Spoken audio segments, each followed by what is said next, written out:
तालुक्यातील पूर्व भागामध्ये सध्या तीव्र पाणी टंचाई निर्माण झाली असल्याने व विहिरी कोरडे ठाक पडले असल्याने या भागात टँकरच्या पाण्यावर नागरिकांची ताण भागवली जाते असली तरी 4 टँकरने एवढ्या मोठ्या गावाला पाणी पुरवठा होत असला तरी ते पाणी पुरत नाही। त्यामुळे शासनाने अजूनही टँकर एखादा वाढून दिला तर चांगलंच राहील।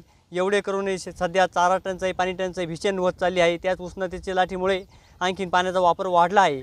शासनाने जोपर्यंत चांगला पाऊस होत नाही विहिरींना पाणी उतरत नाही तोपर्यंत शासनाने टँकर सुरू ठेवावा अशी आमची शेतकऱ्यांची व ग्रामस्थांची मागणी आहे। येवला तालुक्यातील पूर्व भागामध्ये दुष्काळ परिस्थिती असल्यामुळे आमच्याकडे पाण्याची टंचाई भरपूर आहे। आम्ही आमच्या शेतामध्ये 50-60 फूट विहीर केली, 3-3.5 लाख रुपये खर्च केला, परंतु अद्याप विहिरीत तळातच पाणी आहे। आम्हाला पिण्याच्या पाण्याची टंचाई आहे।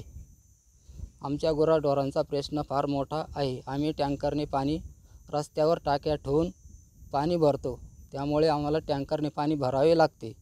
परंतु आम्ही आमच्या शेतामध्ये 50-60 फूट विहीर केली तरी विहिरीने तळातच पाणी गाठलेलं आहे।